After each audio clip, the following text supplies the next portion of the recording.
Hi ಎಲ್ಲರಿಗೂ ಸುಬ್ಬು ಸವಿರುಚಿ YouTube ಚಾನಲ್ಗೆ ಸ್ವಾಗತ. ಇವತ್ತು ನಾನು ಈ ವಿಡಿಯೋದಲ್ಲಿ ಪಾಲಕ್ ಪಪ್ಪು ಮಾಡೋದು ಹೇಗೆ ಅಂತ ತೋರಿಸ್ಕೊಡ್ತಾ ಇದ್ದೀನಿ. ಫಸ್ಟಿಗೆ ಒಂದು ಕುಕ್ಕರಿಗೆ ನೆನೆಸಿರುವಂಥ ತೊಗರಿಬೇಳೆ ಮತ್ತು ಮಸೂರಿ ಬೇಳೆನ ಹಾಕೋಬೇಕು. ನಾನು 1 ಕಪ್ಪಷ್ಟು 1 ಅವರ್ ನೆನೆಸಿಟ್ಟಿದ್ದೆ. 2 ಕಪ್ಪಷ್ಟು ಪಾಲಕ್ ಸೊಪ್ಪು, 1 ಈರುಳ್ಳಿ, 2 ಮೆಣಸಿನ್ಕಾಯಿ, ಸ್ವಲ್ಪ ಉಪ್ಪು, 1 ಚಿಟಿಕೆಯಷ್ಟು ಅರಿಶಿಣದ ಪುಡಿ, 1 ಅರ್ಧ ಸ್ಪೂನ್ ಮೆಣಸಿನ್ಕಾಯಿ ಪುಡಿ, 1 ಸ್ಪೂನ್ ಎಣ್ಣೆ, ಇಷ್ಟನ್ನು ಹಾಕಿ ಸ್ವಲ್ಪ ನೀರು ಹಾಕಿ ಕುಕ್ಕರ್ ಕ್ಯಾಪ್ ಕ್ಲೋಸ್ ಮಾಡಿ 3 ವಿಷಲ್ ಬರ್ಸಿದ್ರೆ ಸಾಕಾಗುತ್ತೆ.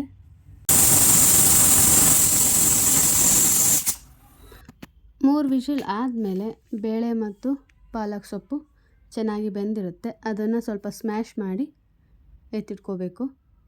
ಅದಾದಮೇಲೆ ಒಲೆ ಮೇಲೆ ಬಾಣಲಿ ಇಟ್ಟು 3 ಸ್ಪೂನಷ್ಟು ಎಣ್ಣೆ ಹಾಕ್ಕೊಂಡು, ಎಣ್ಣೆ ಕಾದ್ಮೇಲೆ ಜೀರಿಗೆ, ಕರಿಬೇವು, ಒಣಮೆಣಸಿನ್ಕಾಯಿ, ಸಣ್ಣದಾಗಿ ಕಟ್ ಮಾಡಿ ಇಟ್ಕೊಂಡಿರೋವಂಥ ಈರುಳ್ಳಿ ಇಷ್ಟನ್ನು ಹಾಕಿ ಫ್ರೈ ಮಾಡಿ ಆದಮೇಲೆ ಜಜ್ಜಿಟ್ಕೊಂಡಿರೋವಂಥ ಬೆಳ್ಳುಳ್ಳಿ ಮತ್ತು ಶುಂಠಿ ಹಾಕಿ ಫ್ರೈ ಮಾಡ್ಕೋಬೇಕು.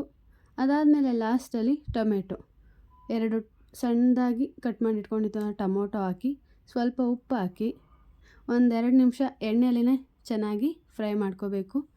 ಟೊಮೆಟೊ ಚೆನ್ನಾಗಿ ಬೆಂದಾದಮೇಲೆ ಈ ರೀತಿ ಎಣ್ಣೆ ಬಿಟ್ಕೊಂಡಾದಮೇಲೆ 1 ಚಿಟಿಕೆಯಷ್ಟು ಅರಿಶಿಣದ ಪುಡಿ, 1 ಅರ್ಧ ಸ್ಪೂನಷ್ಟು ಮೆಣಸಿನ್ಕಾಯಿ ಪುಡಿ ಇಷ್ಟನ್ನು ಹಾಕಿ ಮತ್ತೊಂದು 2 ನಿಮಿಷ ಫ್ರೈ ಮಾಡ್ಕೋಬೇಕು. ಟೊಮೆಟೊ ಈ ರೀತಿ ಚೆನ್ನಾಗಿ ಫ್ರೈ ಆದಮೇಲೆ ಬೇಯಿಸ್ಕೊಂಡಿರೋವಂಥ ಬೇಳೆ ಮತ್ತು ಪಾಲಕ್ ಸೊಪ್ಪನ್ನ ಇದಕ್ಕೆ ಹಾಕಿ, ಅದಾದಮೇಲೆ ಸ್ವಲ್ಪ ಹುಣಸೆ ರಸನ ಇದಕ್ಕೆ ಹಾಕಿ ಚೆನ್ನಾಗಿ ಮಿಕ್ಸ್ ಮಾಡ್ಕೋಬೇಕು. ಚೆನ್ನಾಗಿ ಮಿಕ್ಸ್ ಮಾಡಿ ಆದಮೇಲೆ ಸಾಲ್ಟ್ ಎಲ್ಲ ಸರಿ ಇದೆಯಾ ಅಂತ ಚೆಕ್ ಮಾಡಿ ಒಂದು ಸ್ವಲ್ಪ ಸಾಲ್ಟ್ ಹಾಕ್ಕೊಂಡು 5 ನಿಮಿಷ ಚೆನ್ನಾಗಿ ಬೇಯೋದಕ್ಕೆ ಬಿಟ್ಟರೆ ಪಾಲಕ್ ಪಪ್ಪು ಆಲ್ಮೋಸ್ಟ್ ರೆಡಿ ಆಗುತ್ತೆ. 5 ನಿಮಿಷ ಆದಮೇಲೆ ಚೆನ್ನಾಗಿ ಕುದೀತಾ ಇರೋ ಪಪ್ಪುಗೆ ನಾವು ಲಾಸ್ಟಲ್ಲಿ ಕೊತ್ತಂಬರಿ ಸೊಪ್ಪು ಹಾಕಿದ್ರೆ ಈ ಪಾಲಕ್ ಪಪ್ಪು ರೆಡಿಯಾಗುತ್ತೆ. ಈ ರೀತಿಯ ಪಪ್ಪು ರೈಸಿಗೆ, ಚಪಾತಿಗೆ ತುಂಬಾ ಚೆನ್ನಾಗಿರುತ್ತೆ. ನಿಮ್ಗೆ ಯಾವುದಾದ್ರೂ ರೆಸಿಪಿಯ ವಿಡಿಯೋ ಬೇಕು ಅಂದರೆ ನನಗೆ ಕಮೆಂಟ್ ಮಾಡಿ, ನಾನು ನೆಕ್ಸ್ಟ್ ವಿಡಿಯೋದಲ್ಲಿ ಖಂಡಿತ ಮಾಡ್ತೀನಿ. ಆ್ಯಂಡ್ ಈ ವಿಡಿಯೋ ಇಷ್ಟ ಆಗಿದ್ದರೆ ಲೈಕ್ ಮಾಡಿ, ಶೇರ್ ಮಾಡಿ ಆ್ಯಂಡ್ ಕಮೆಂಟ್ ಮಾಡಿ. Please subscribe Subbu Saviruchi. Thank you for watching.